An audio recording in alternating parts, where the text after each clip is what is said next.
나의 사랑하는 형제 자매 여러분, 속지 마십시오. 온갖 좋은 선물과 모든 완전한 은사는 위에서 곧 빛들을 지으신 아버지께로부터 내려옵니다. 아버지께는 이러저러한 변함이나 회전하는 그림자가 없으십니다. 그는 뜻을 정하셔서 진리의 말씀으로 우리를 낳아주셨습니다. 그리하여 그는 우리를 피조물 가운데 첫 열매가 되게 하셨습니다.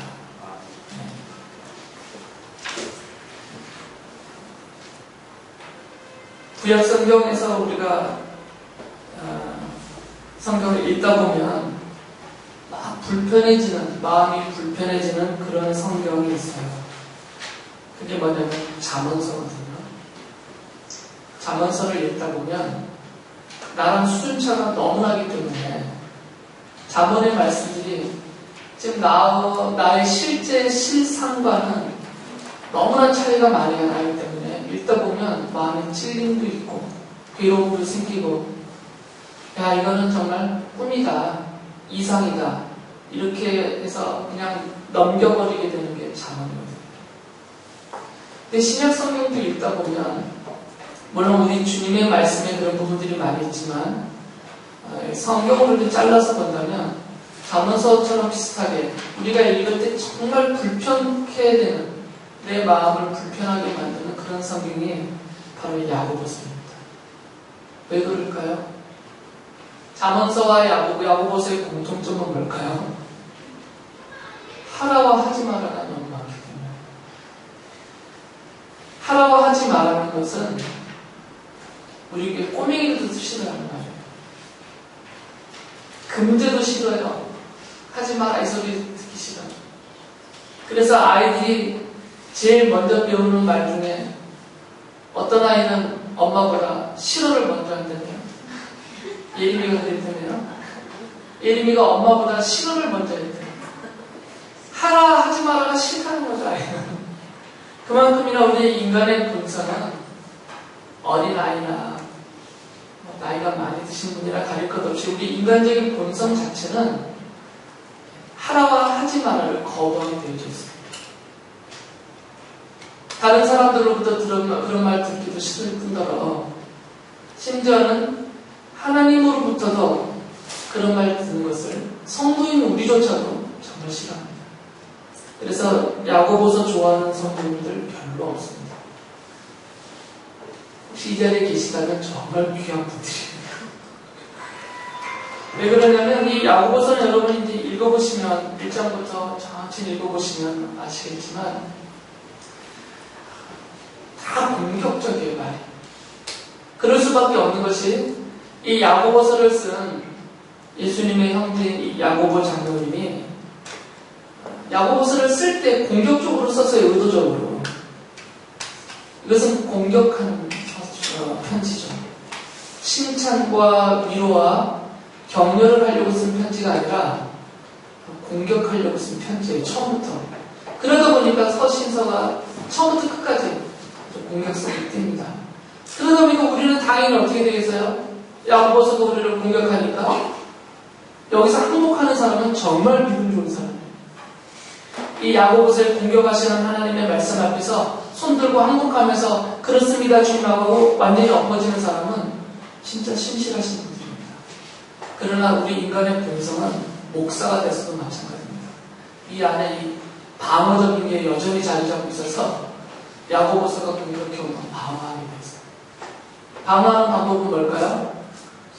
안 보는 거죠. 우리는 소극적으로밖에 못하니까. 그래서 야고보서를 안 읽는다니까요, 성도분들이. 야고보서를 좋아하지도 않고 읽지도 않습니다. 그런데 그렇게 된 이유가 뭐냐면 루터 때문이에요. 루터에게는 참 죄송한 말이지만 종교개혁자를 맡은 루터가 이 야고보서를 가리켜서 별명을 하나 지어놨어요.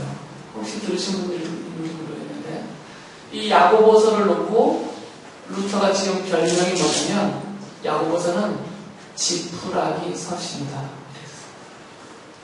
야고보서의 별명이 그때부터 지푸라기 서신이 되어버렸어요. 왜 루터가 감히 하나님의 말씀이라고 신약 정경에 포함시켜놓은 이 야고보서를 가리켜서 지푸라기 서신이라고 말했냐면, 루터가 제일 많이 주장한 건 뭘까요? 루터가 주장한 거 오직 뭐죠? 믿음. 오직 뒤에 몇 개가 있는데 뭐 오직 성경 뭐 이런 것들인데, 그 중에서도 제일 앞에서 루터가 제일 많이 주장했던 게 뭐냐면 오직 믿음이에요. 죄인인 우리들은 오직 믿음으로만 구원 얻는다.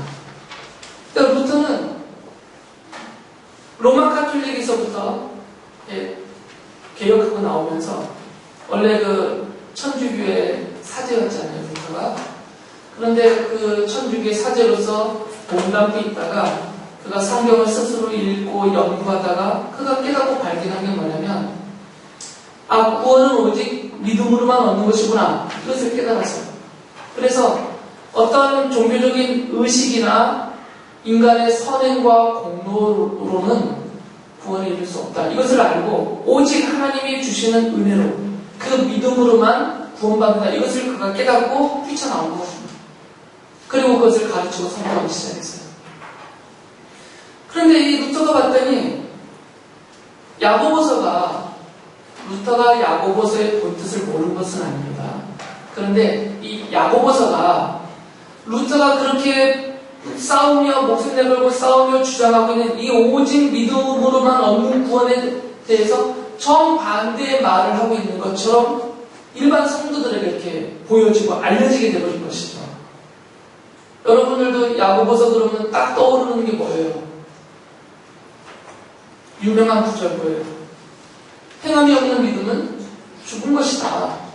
근데 이것보다 더 오해받기 쉬운 성경 말씀이 야고보서에 있는데 뭐냐면, 믿음으로만 의로워지는 것이 아니다.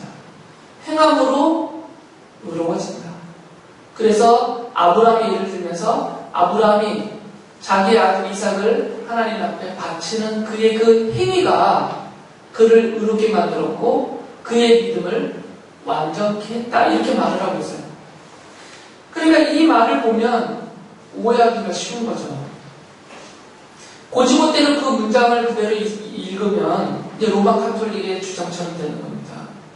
로마 카톨릭은 이 야고보서의 이런 구절들을 그들의 주장의 근거 성경으로 제시를 해요. 어떻게 설명하냐면 아주 쉽게 말하면요, 구원은 이쪽에 구원이 있으면 이렇게 는 있고요. 이 앞에 뭐가 있어야지 이제 구원이 나오니까 이 구원은 이꼴 하고 이 앞에 믿음 더하기 행함, 이렇게 돼 있어요. 이게 로마 카톨릭의 도식이에요.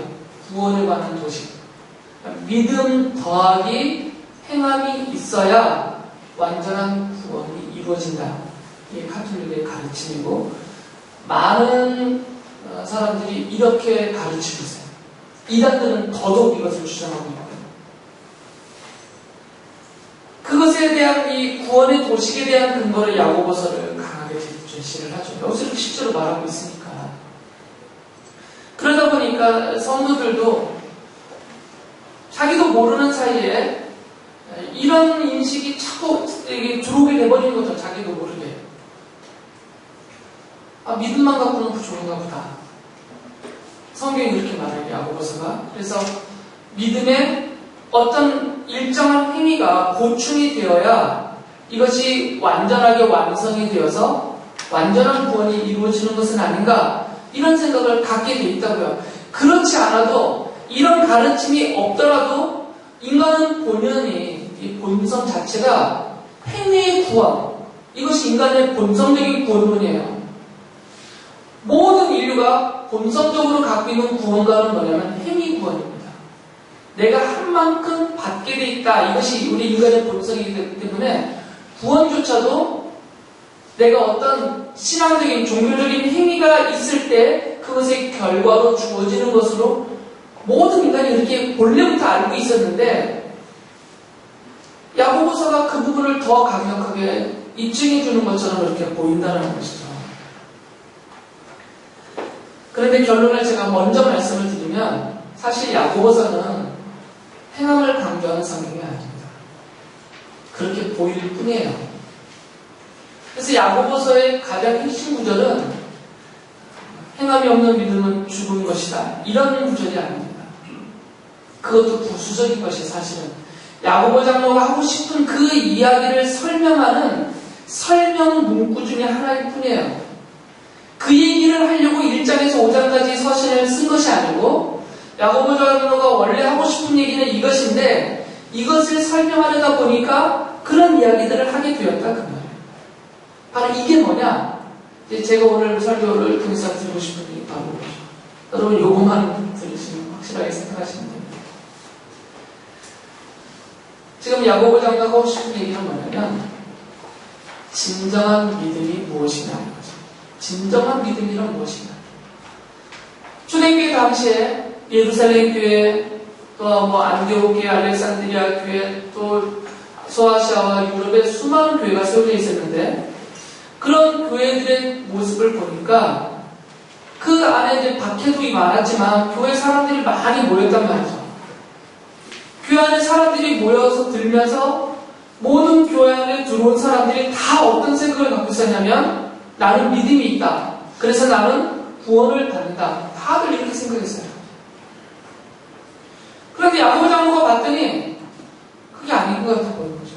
왜 그러냐면 교회 안에 다 들어와 앉아있지만 어떤 사람은 분명히 저 사람은 자기가 볼 때에도 믿음이 없는 사람이에요. 만약에 당장 죽는다면 저 사람은 천국 못 갈 것 같아 보이는 그런 사람들이 많았단 말이에요. 그 당시에. 기독교 초기 단계니까 얼마나 많았겠어요. 혼란스럽고. 그런데도 불구하고 교회 안에만 들어오면 다 구원받는 줄 알고 있었단 말이에요. 다 믿음이 있다라고 스스로 착각을 하게 되고. 그래서 야고보 장로가 그 부분을 지적하고 싶은 거죠. 교회 와서 다 앉아있다고 해서 다 구원받는 건 아니다. 예수님 믿는다고 입으로 말한다고 해서 다 믿음이 있는 것은 아니다. 자기가 믿음이 있다라고 행동하고 그렇게 보여지지만 실제로는 정말 구원 얻을 믿음이 없는 사람들도 우리 가운데 있다 이것이에요. 야고보 장로는 지금 그걸 걱정하는 것입니다. 이 야고보서에 보면 우리들의 어떤 잘못된 행동들을 지적하거든요. 지금 그거 고치라라고 하는 얘기가 아니에요. 너네 이 말 조심해라. 이 혀는 불과 같아서 그 작은 불이 온 산을 불태우고 온 집을 불태워버리는 것처럼 우리가 혀를 잘못 놀려서 벌어지는 일들이 수도 없이 많다. 그러니까 성도들은 혀를 조심해야 된다. 말을 조심하라. 이거 말하는 게 아니단 말이에요. 시험에 들지 않도록 조심하십시오. 왜 시험에 드는 줄 압니까? 당신들의 마음 안에 욕심이 있어서 이 욕심이 점점 자라서 죄를 낳고 죄가 결국 죽음에 이르게 한다. 그러니까 우리가 시험에 드는 것은 하나님이 나를 시험하는 것이 아니라 내 속에 있는 욕심이 유혹을 받고 시험에 빠지는 것이다. 그러니까 욕심을 버려라. 그 얘기하는 게 아니단 말이에요. 근데 그렇게 보인다고 우리가 읽다 보면 성도들이 왜 세상과 벗하고 친구가 되고 짝이 되어서 세상 속에 들어가서 그렇게 살고 있느냐? 야고보 장로는 강력하게 말하거든요. 세상과 벗하는 것이 하나님과 원수된다는 사실을 모르고 있느냐? 성도들이 왜 세상과 벗이 되어서 세상 사람들과 똑같은 그 짓을 하고 살고 있느냐? 그게 하나님의 원수짓인데 그러니까 그것을 그만두고 돌아오세요. 촉구하려고 쓴 서신이 아니다. 그 얘기예요 지금. 그게 목적이 아니라는 거죠. 이런 건 다 진정한 믿음이 무엇인지를 말하는 과정에서 이것을 설명하기 위해서 쓰는 내용일 뿐이에요. 이게 목적이 아니에요. 야고보 장로님이 모르시겠어요? 저보다도 훨씬 똑똑하신 분이에요. 백날 말해봐도 소용없는 거 모르시겠어요? 그거 하면 안 돼 한다고 해서 안 하는 인간이 누가 있겠어요? 그게 나쁜지 알면서도 다 하잖아요. 저도 그렇고 우리들도 그렇고. 누가 혀를 제갈 먹이기 싫어서 제갈 안 먹입니까? 이 혀 관리하기 싫어서 마음대로 풀어놓고 쓰는 사람이 누가 있어요? 정말 혀를 깨물고 싶을 정도로 후회가 되잖아요. 우리가 말 잘못해가지고. 알면서도 안 된다니까요. 누가 세상과 벗하고 그렇게 놀고 싶겠어요. 성도로서 내가. 근데 몸이 그렇게 끌려가는 걸 어떡하냐고요. 안 되는 줄 알면서도 왜 그랬을까가 되는 거죠. 야고보 장로님도 다 아신다고요. 야고보 장로를 통해서 우리에게 말씀하시는 주님은 더더욱 잘 알고 계시고요. 그러니까 우리의 행동을 고치려는 행동 지침서의 역할을 하라고 이 편지를 써보낸 게 아니란 말이죠. 안 되는 줄은 알고 계세요. 그러니까 야고보 장로의 목적은 어디냐면, 그런 것들을 쭉 얘기하는 목적은 어디냐면, 진정한 믿음과 믿음이 없는, 믿음이 아예 없거나 아니면 연약한 믿음의 상태에 있는 사람들을 구분하라 이것이에요. 구분하라.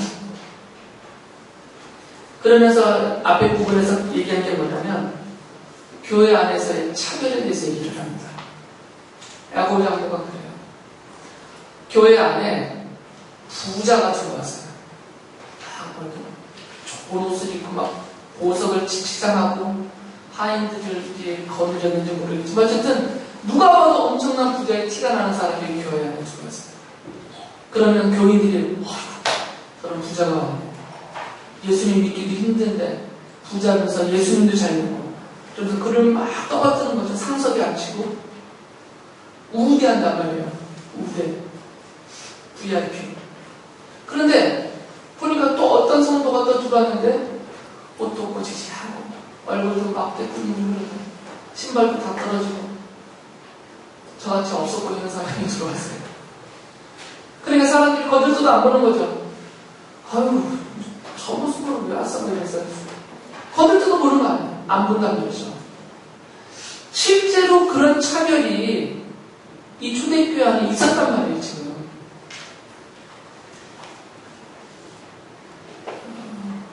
많은 분들이 초대교회로 돌아가자 구호를 외쳐요. 근데 초대교회로 돌아가면요 엄청 두들겨 맞습니다. 주님한테. 칭찬받은 초대교회가 없어요. 예루살렘 교회 혼나죠. 고린도 교회, 여러분 고린도서 읽어봐서 알잖아요. 초대 고린도 교회 모습이 어땠는지. 바울 선생님이 서시서 써서 보낸 교회들 중에 아무만 교회가 어디 있어요? 초대교회로 돌아가면 더 엉망진창될 거예요. 그 사도행전 2장 4장에 나오는 공동체 생활을 보면서 그 초대교회가 아름다워 보이고 그래 돌아가자 하지만 실제 그 교회 안의 생활은 엉망진창이란 말이죠.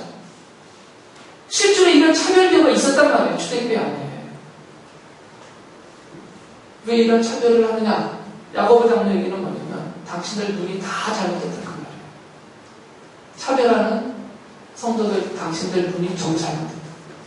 당신들 눈이 믿음의 눈이 아니다 그 말이죠. 사람에 대해서 판단할 때는 그 사람이 부자냐 가난하냐 이거 갖고 판단하면 안 되고 그 사람이 똑똑하냐 아니면 어리석어 보이느냐 박사학위를 갖고 있느냐 초등학교도 졸업 못했느냐 이런 거 가지고 교회 안에서 차별하고 사람을 판단하지 말아야 거죠. 오직 교회 안에서는 판단을 해서도 안 되지만 교회 안에서는 오직 판단해야 될 것은 한 가지밖에 없다 이것입니다. 그 사람이 진정한 믿음을 갖고 있는 사람이냐 아니면 거짓 믿음을 갖고 있든지 아니면 아예 믿음이 없든지 아니면 믿음에 연약한 사람이든지 그러니까 믿음의 정도를 가지고 사람만 보라 이거예요. 그러니까 여러분들은 이 김찬희 목사를 볼 때요 제가 그냥 웃자고 하는 얘기입니다. 와, 김 목사님 너무 잘생겼어. 웃잖아요.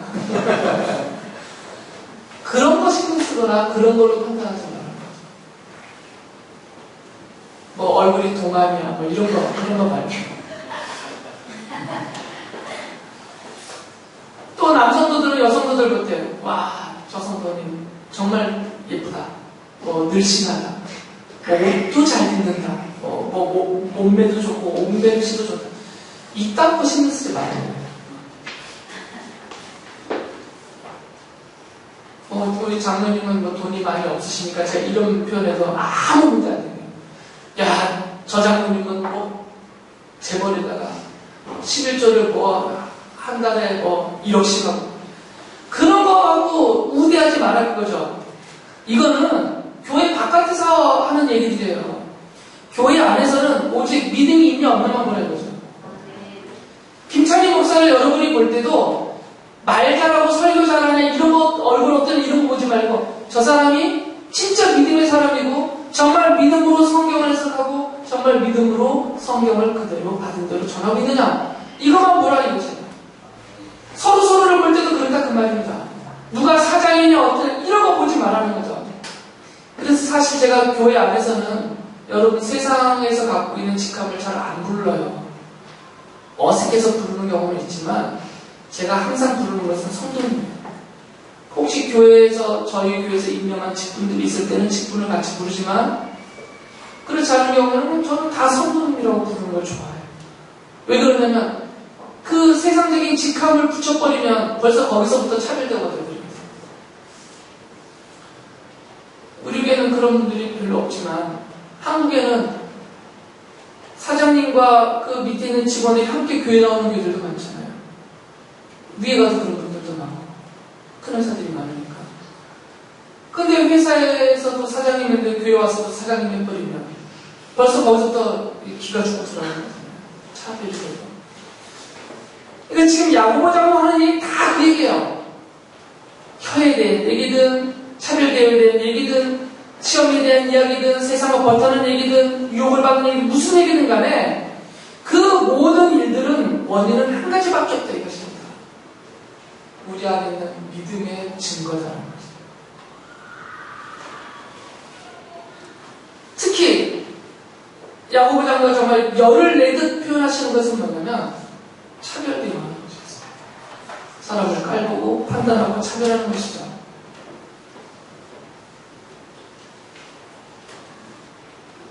그래서 이런 말씀을 하세요. 몇 가지를 지적을 하면 3장 9절부터 10절 보면 우리는 이 혀로 주님이신 아버지를 찬양하기도 하고 또 이 혀로 하나님의 형상대로 지음을 받은 사람들을 저주하기도 합니다. 또 같은 입에서 찬양도 나오고 저주도 나옵니다. 나의 형제 자매 여러분 이렇게 해서는 안 됩니다. 또 2장 1절을 보면 여러분은 영광의 우리 주 예수 그리스도를 믿고 있으니 사람을 차별하여 대하지 마십시오 라고 말해요. 그리고 4장 4절에 보면 가늠하는 사람들이여 세상과 버탐이 하나님과 등지는 이름을 알지 못합니까? 누구든지 세상의 친구가 되려고 하는 사람은 하나님의 원수가 되는 것입니다. 4장 11절에서는 서로 헐뜯지 마십시오. 자기 형제자매를 헐뜯거나 심판하는 사람은 율법을 헐뜯고 율법을 심판하는 것입니다. 이 사람들에 대해서는 겁이 없는 사람이다 하면서 이렇게 책망해요. 12절에 가서 율법을 제정하신 분과 심판하시는 분은 한 분이십니다. 그는 구원하실 수도 있고 멸망시킬 수도 있습니다. 도대체 그대가 누구이기에 이웃을 심판합니까? 더 나아가서는 4장 14절에서 이렇게 말하죠. 여러분은 내일 일을 알지 못합니다. 여러분의 생명이 무엇입니까? 여러분은 잠깐 나타났다가 사라져버리는 안개에 지나지 않습니다. 16절에서는 그런데 여러분은 지금 우쭐대면서 자랑하고 있습니다. 그와 같은 자랑은 다 악한 것입니다. 이건 부자에 대한 얘기예요. 돈만 더 자랑하는 사람들. 그래서 5장 1절에 이렇게 말합니다. 부자들은 들으십시오. 여러분에게 닥쳐올 비참한 일들을 생각하고 울며 부르짖으십시오. 그 이유를 5장 3절에서 이렇게 말하죠. 여러분은 세상 마지막 날에도 재물을 쌓았습니다. 지금 계속 이런 얘기예요. 야고보서에서. 야고보 장로가 왜 이런 얘기를 하냐면 믿음이 없어서 그렇다 그 말이에요. 믿음이 없어서. 진정한 믿음이 없으니까 욕심에 이끌려서 시험에 빠져. 진정한 믿음이 없으니까 혀를 함부로 놀려서 불을 질러버리고 자신과 형제와 교환에 불을 질러버리잖아요. 진정한 믿음이 없으니까 돈 자랑하고 진정한 믿음이 없으니까 교회 안에서 서로 차별 대우하고 진정한 믿음이 없으니까 그냥 스스럼 없이 세상과 덧대어서 세상으로 빠져버린다 그 말이에요. 이걸 계속 공격하는 거예요. 지금 계속 공격하는 이유는 정신 차리라는 것입니다. 스스로를 돌아보라는 것이죠. 지금 나에게 이런 진정한 믿음이 있는가? 아니면 나는 믿음도 없으면서 믿음이 있는 척하고 있느냐? 아니면 나는 비록 믿음은 있다지만 내 믿음이 너무나 약하여서 힘이 없어서 이렇게 눌려 살고 있구나. 이런 스스로를 보고 깨달으라 그 말이에요. 그러면서 야고보 장로는 공격하고 끝나는 것이 아니죠. 두들겨 패려고 하는 게 아니라 정신 차리게 하면서 이제 알려주는 거죠. 그게 뭐냐면 진정한 믿음이라는 것은 이것입니다. 라고 말해요. 이것을 알려주기 위해서 대조법을 씁니다. 제가 늘 성경 공부 시간에 말씀드렸잖아요. 어떤 것의 개념을 분명하게 하려면 A는 이것입니다 라고 말하는 것보다 A는 저것이 아닙니다 라고 말할 때 더 분명해진다고요. 그래서 이 A라는 것은 저것들이 아닙니다 라고 말하고 그래서 이겁니다 이렇게 말할 때 확실하게 개념이 정립이 되죠.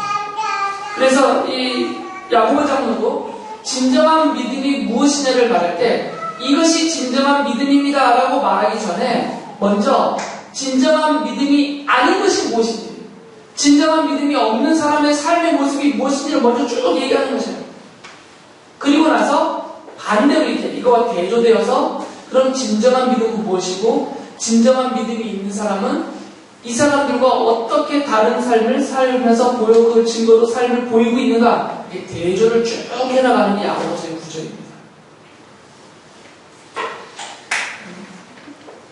보통 사람들은 눈에 보이는 것을 가지고 모든 것을 판단의 기준으로 삼아요. 보통 사람들은. 좀 더 지혜롭다 하시는 분들은 눈에 보이는 것, 그 너머의 것을 찾죠. 눈에 보이는 사람의 외모를 보지 않고 눈에 보이지 않는 그 사람의 생각과 그 사람의 마음에 품은 것, 이런 것들을 깊이 찾아보는 거예요. 이게 더 지혜로운 사람들이에요. 그러나 그 정도의 지혜로운 사람은 흔하지가 않습니다. 사실 다 그냥 평범하게 우리 같은 범인들, 평범한 사람들은 다 눈에 보이는 것으로 다 가치 기준을 잡아서 판단을 해요. 눈에 보이는 것 가지고. 그러니까 교회 안에 있는 교인들도 예외는 아니다 그 말이에요. 그래서 이 진정한 믿음이라는 것은 눈에 보이는 것이 아니다 그 말이에요. 그래서 야고보 장로가 야고보서 1장 17절에서 이런 말씀을 하고 있습니다. 온갖 좋은 선물과 모든 완전한 은사는 위에서 곧 빛들을 주신 아버지께로부터 내려옵니다. 진정한 믿음이라는 것은 위로부터 내려오는 것이다 그 말이에요. 땅에서 캐낼 수 있는 것도 아니고 사람이 스스로 노력하여서 얻어낼 수 있는 것도 아니고 진정한 믿음이라는 것은 위로부터 온갖 좋은 선물과 모든 완전한 은사, 진정한 것들은 위에서부터 내려오거든요. 그 위가 무엇이냐면 모든 빛들을 지으신 하나님 아버지라는 것이죠. 그러니까 위에서 하늘에서 내려오는 얘기는 하나님 아버지로부터 내려오는 것만 진정하고 참되다는 것이에요. 사람이 눈으로 볼 수 있는 것들, 땅에서 찾을 수 있는 것들, 사람의 손을 통해서 얻을 수 있는 것들, 이런 것들은 다 아래서 땅에서 나온 것들이기 때문에 참되고 진정할 수가 없고, 참되고 진정한 모든 것들은 위로부터 하늘 아버지로부터만 내려오니까 우리가 말하고 있는 진정한 믿음이라는 것도 하나님으로부터 하늘로부터 내려온 것만 진정한 믿음이다 그 말이에요. 왜 그것이 가능하냐면 17절 뒤에 이런 말씀이 있기 때문에 아버지께는 이러저러한 변함이나 회전하는 그림자가 없으십니다. 이게 대주잖아요. 이 땅에서 나는 것들은 이리저리 변함이 있어요. 세월이 지나면 변하고, 상황에 따라서 변하고, 관계에 따라서 변하고, 내 기분에 따라서 변해요. 모든 것들이. 그러나 하나님께는 변함이 없어요. 변함이 없어야 완전한 거죠. 변함이 없을 때 그것이 진정한 것입니다. 변함 없으신 하나님으로부터, 그 하나님으로부터 나온 것이기 때문에 이 믿음이 변함이 없다는 것입니다. 하나님이 한번 우리에게 믿음을 주시면, 그래서 그 믿음으로 인하여서 내가 주인임을 깨닫게 되고 그리스도께서 내 죄 용서를 위해서 십자가에서 나를 대신하여서 죽으셨다는 것을 믿게 되고 그 대신 보혈이 공로가 되어서 내 죄가 용서를 받고 내가 하나님 앞에 의인이냐 하나님의 자녀라 부르심을 받고 하나님의 백성 되어 천국의 시민이 되어서 지금 당장 죽어도 천국의 보좌에 앉게 해주시는 이 모든 하나님의 약속을 믿게 해주시는 것, 이런 것들은 위로부터만 올 수 있는 거예요. 제가 아무리 달변으로 뭘 설명한다고 해서 알아듣지 못합니다. 이런 것들은. 이건 하나님이 주시는 것이에요. 여러분에게 주셨기 때문에 여러분이 이걸 믿는 것이지, 여러분이 다른 교회 바깥의 사람들보다 더 지혜롭고 총명해서 이걸 깨달아서 믿을 게 아니라는 거예요. 하나님이 주셨단 말이죠. 안 감사하세요? 불만이에요? 거저받으니까 불만이세요? 하나님이 우리에게 주신 것이죠. 그래서 지금 우리들 안에는 이런 진정한 믿음이 있다는 것이에요. 왜 그러냐면 이것은 다 하나님의 뜻으로부터 나온 것이다. 1장 18절이 이렇게 말하잖아요. 그는 뜻을 정하셔서 진리의 말씀으로 우리를 낳아주셨습니다. 내 뜻도 아니고 우리 부모님과 조상님들의 뜻도 아니고 하나님 아버지의 뜻으로 정하셔서 그 진리의 말씀, 십자가 복음의 말씀으로 나를 하나님의 자녀로 낳아주셨다 그 말이에요. 근데 내가 한 것은 하나도 없는 거죠. 그래서 야고보 장로가 말하는 진정한 믿음과 거짓 믿음의 기준점이 뭐냐면 한 단어로 알 수 있어요. 나라는 글자. 이 나라는 글자를 주어 삼아서 말하게 되냐, 아니면 나라는 글자가 아예 그 입에서 사라지고 있냐, 이것을 알 수 있다는 것입니다. 진정한 믿음은 나라는 글자가 서 있을 자리가 없어요. 오직 한 글자, 주자만 쓰게 돼요. 주자만. 주 예수 그리스도의 주자만. 거짓 믿음은 나가 많아요. 나.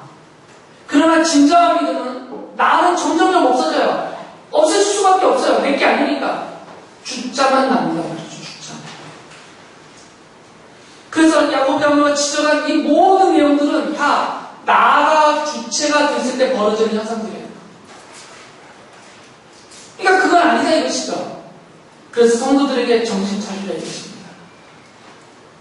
이것은 두 가지 면에서 말하는 거죠. 하나는 경계의 말이에요. 이제 예수를 믿는 사람들에게 경계를 해주는 말이죠. 이렇게 빠지지 말도록. 또 하나는 이미 주를 믿고 있지만 혼란에 빠져 있는 사람들, 올바른 그 믿음을 정립하지 못한 사람들을 바로 세워주기 위해서 경고와 경계를 해주는 것이죠. 그래서 3장 17절을 보면 정말 그림 같은 이야기가 나옵니다. 이건 그림의 떡일 수도 있어요. 어떻게 보면. 믿음이 없는 사람, 진정한 믿음이 없는 사람들의 삶을 쭉 지적했잖아요. 아까 혀 얘기까지 해가면서 차별 얘기하면서 반대로 그러면 진정한 믿음을 갖고 있는 사람들의 삶의 모습은 어떠한가? 그게 3장 17절에 나옵니다.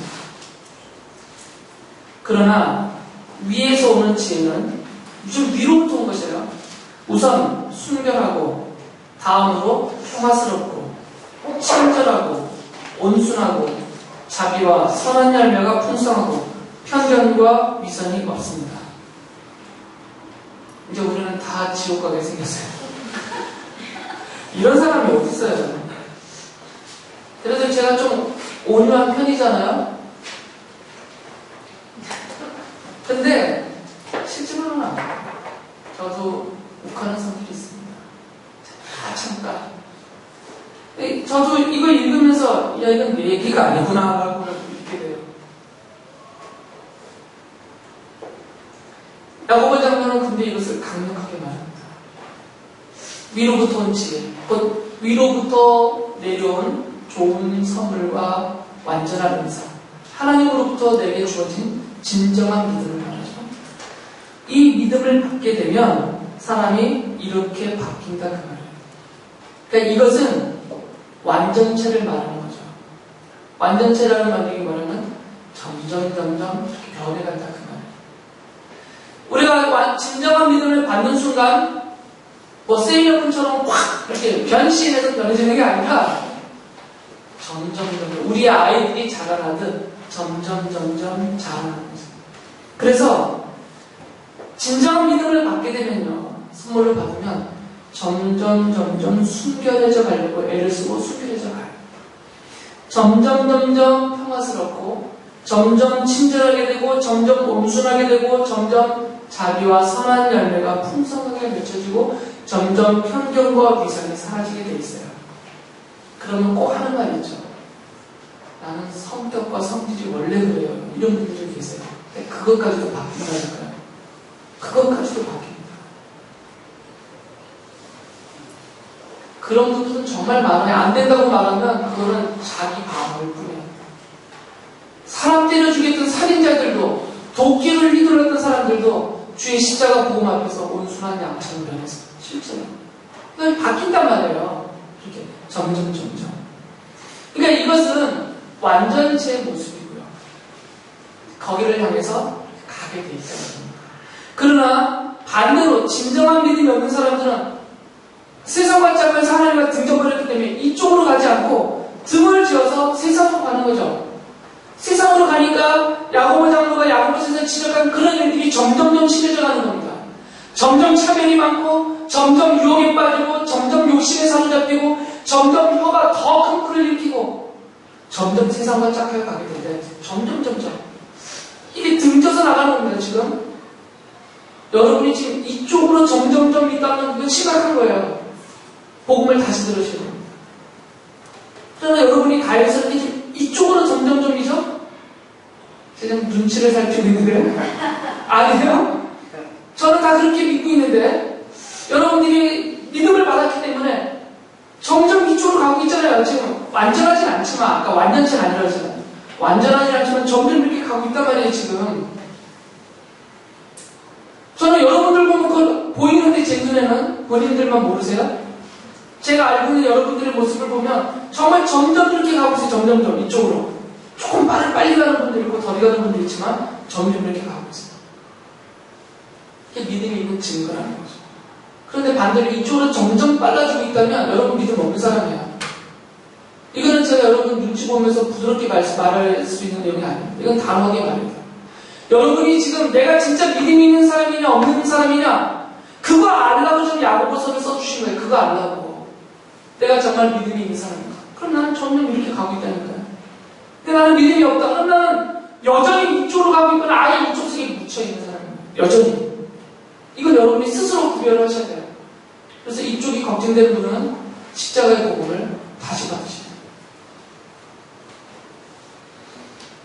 야고보 장로가 이것을 더 확실하게 설명하기 위해서 두 사람의 예를 들었어요. 야고보서 읽으신 분은 아실 거예요. 이 두 사람 누굴까요? 아브라함과 라합입니다. 아브라함은 믿음의 조상이라고 불려지는 사람이고 라합은 우리말 성경에는 기생으로 되어 있는데 원래는 창녀예요. 그래서 세번역 성경에서는 창녀라고 번역했어요. 아브라함과 라합의 이야기를 해요. 아브라함 얘기하면서 뭘 얘기하냐면 하나님이 아브라함에게 그가 100살이 낳은 아들 이삭을 제물로 바치라고 하셨어요. 제물로 바치라는 얘기는 죽어서 불태우라는 거예요. 번째로. 근데 아브라함이 진짜 바쳤어요. 아들을 모리아산까지 끌고 가서 장작을 쌓고 아들을 밧줄로 묶고 그를 그 제단 위에 올려놓고 칼로 찔러 죽였다니까요. 하나님이 막으셔서 못 죽였을 뿐이지. 아브라함이 칼로 찔러서 요쯤 가면 하나님이 막으실까요? 그게 아니라 아브라함은 진짜 죽이려고 했다니까요. 진짜 바치려고 했어요. 히브리서에 보면 아브라함은 어떤 믿음이 있었냐면 내가 이 아들을 죽여 하나님 앞에 제물로 바쳐도 하나님이 다시 살려주실 것이다라는 믿음을 가졌다고 성경이 말하고 있어요. 그 믿음이 있었기 때문에 아들에 대한 그 부활의 신앙, 부활의 믿음이 있었기 때문에 정말 죽인 거와 똑같아요. 근데 하나님이 막으셨다는 거예요. 야고보 장로는 뭐라고 얘기하냐면 봐라, 아브라함의 그 행위가 그의 의의가 되지 않았느냐. 라합을 얘기해요.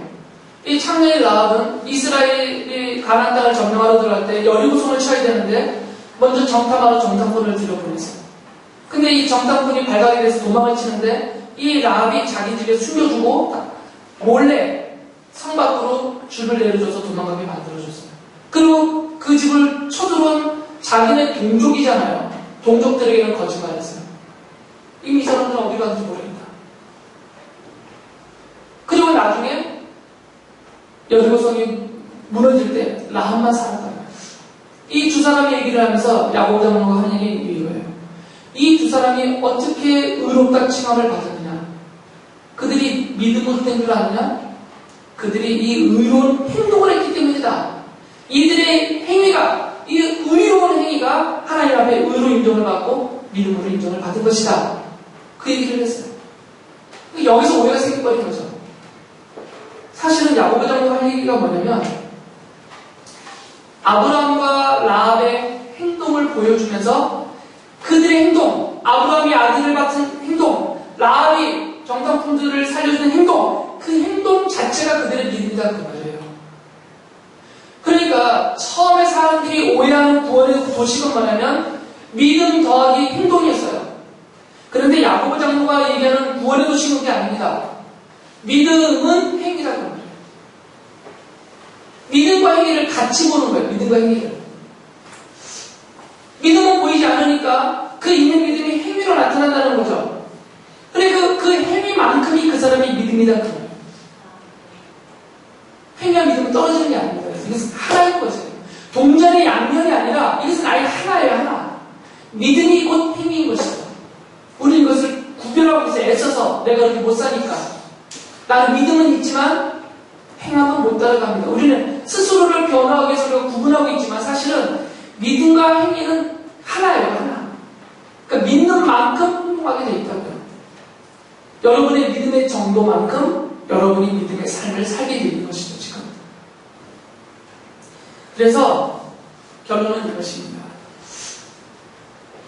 진정한 믿음은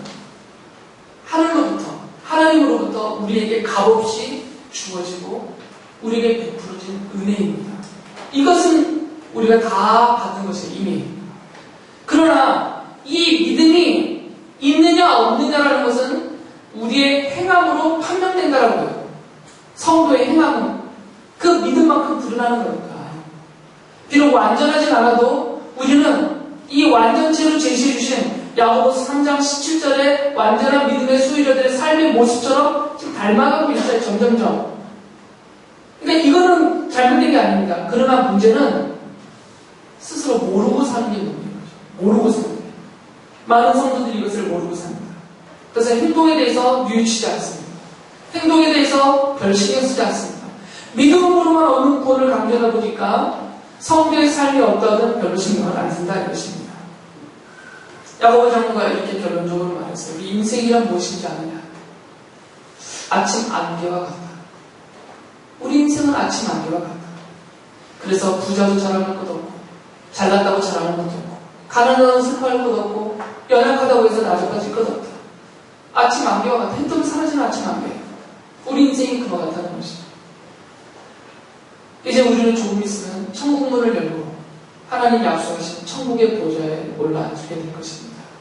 그 날을 믿음으로 바라보면서 이 땅에 사는 동안에는 믿음의 선한 행함을 힘쓰셔서 내 믿음이 나의 행함으로 드러나면서 교회를 이롭게 하고 성도들을 이롭게 하고 주의 뜻을 이루어가는 신실한 도구의 종으로 살아가면서 오늘도 우리는 땅을 보지 않고 위의 것을 사모하면서 하늘을 바라보면서 위의 것을 사모하는 진정한 믿음의 삶을 살아야 될 것입니다.